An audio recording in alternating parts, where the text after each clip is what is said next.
నమస్కారం అండి. Last 7 videos మనం 7 చక్రాస్ గురించి తెలుసుకున్నాము. ఈ చక్రాస్ గురించి తెలుసుకుంటం చాలా చాలా ఇంపార్టెంట్. ఎందుకంటే చక్రాస్ గురించి మనం తెలుసుకోకపోతే మన బాడీ గురించి మనకు తెలీదు. మన బాడీ ప్రాబ్లమ్స్ ఎందుకొస్తున్నాయో మనకు తెలీదు. వాస్తు గురించి మనకు తెలీదు. ఆరా గురించి మనకు తెలీదు. ఎస్ట్రాలజీ గురించి మనకు తెలీదు. అందుకనే మనం చక్రాస్ గురించి ఫస్ట్ చాలా థరోగా నాలెడ్జ్ కావాలి. ఈ చక్రాస్ బేసికలీ ఎంత కలర్ఫుల్ అంటే రెడ్ టు వైలెట్ ఇంద్రధనుషు రంగుల్లో ఈ ఆరా ఉంటుంది. ఈ చక్రాస్ కూడా అవే. ఈ వాస్తు కూడా అదే రంగులు కాకుండా మన ఎస్ట్రాలజీ కూడా ఇయే రంగులు. సో ఇది రంగు మంచ్ అంటారు. అంటే ఒక స్టేజ్, ఈ కలర్స్ యొక్క ఒక స్టేజ్ ఎక్కడైతే ఇవి ప్లే చేస్తాయి మన లైఫ్లో. మనం ఎప్పుడు బ్లాక్ అండ్ వైట్లోనే చూస్తాము దేన్నైనా, కానీ ఇన్ని షేడ్స్ ఉంటాయి. లైఫ్ అంటే ఇన్ని కలర్స్ ఉంటాయి. అందుకనే మనం ఈ కలర్స్ గురించి తెలుసుకుంటాం, చాలా ఇంపార్టెంట్. ఎట్లాగైతే మనం చూసామో 0 to 7 ఇయర్స్ ఒక్కొక్క చక్ర 49 ఇయర్స్ వరకు డెవలప్ అవుతాయి. అలాగే మన బాడీస్ కూడా అలాగే డెవలప్ అవుతాయి. 0 to 7 ఇయర్స్ మన ఫిజికల్ బాడీ డెవలప్ అవుతుంది. తర్వాత Svadhisthana chakra next 7 years, that is 8 to 14 years మన emotional body or etheric body develop అవుతుంది.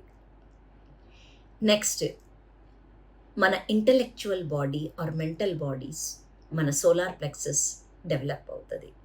నెక్స్ట్ 7 ఇయర్స్ మన హార్ట్ చక్ర అంటే మన సైకిక్ బాడీ డెవలప్ అవుతుంది.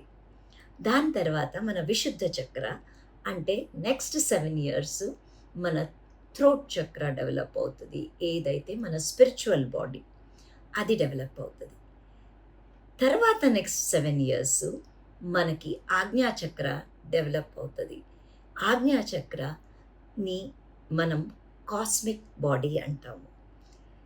లాస్ట్ అండ్ ఫైనలీ మన నిర్వాణ బాడీ డెవలప్ అవుతుంది. ఏదైతే మన క్రౌన్ చక్ర, దట్ ఈస్ 43 ఇయర్స్ నుంచి 49 ఇయర్స్. సో మన లైఫ్ సైకిల్ 0 to 49 ఇయర్స్ వరకు వేరియస్ చక్ర 7 ఇయర్స్ డెవలప్ అయ్యి ఈ కలర్స్ బేసికలీ మన ఆరాలో వస్తాయి. మొన్న ఒక ప్రశ్న వచ్చిందండి కామెంట్స్లో. ఒకళ్ళు అడిగారు, ఈ కలర్స్ మనకి మెడిటేషన్లో కనిపిస్తే ఏంటండి అని.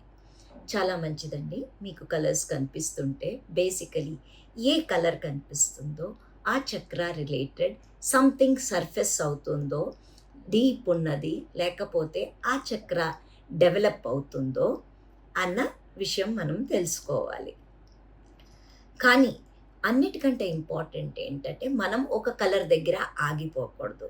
మన మెడిటేషనల్ జర్నీ మనం ముందుకి సాగనిస్తూ ఉండాలి.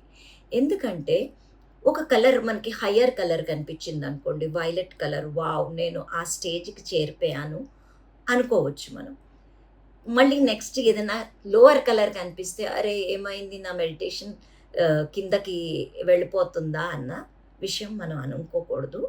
ఎందుకంటే ఎవ్రీ లేయర్ మన మెడిటేషన్ను క్లెన్స్ చేస్తూ ముందుకు వెళుతున్నప్పుడు ఇలాంటి విషయాలు జరగచ్చు. అప్పుడప్పుడు కలర్స్ కనిపించవచ్చు.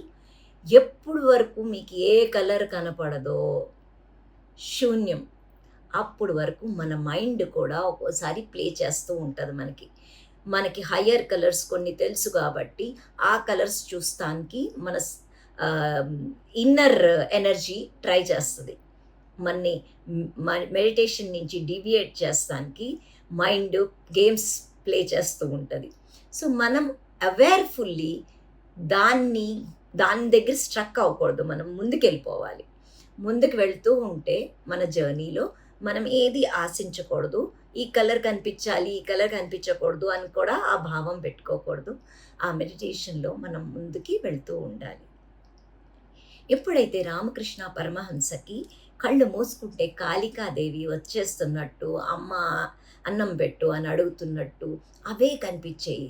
అక్కడి నుంచి సాధన నుంచి ముందుకెళ్ళేవారు కాదు. ఆయన మైండ్లో ఎప్పుడు కాళికాదేవి వచ్చింది, అమ్మ వచ్చింది, నా దగ్గర అడుగుతుంది అంటే, ఆయన గురువు తోతాపురి అన్నారు.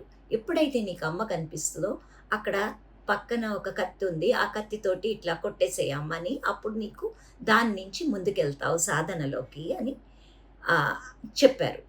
చెప్తే అది చేయలేక, ఆ సాధనలో ముందుకు వెళ్ళలేక రామకృష్ణ పరమహంస గారు చాలా రోజులు ఆ స్టేజ్‌లో బాధపడుతూ ఉన్నారు.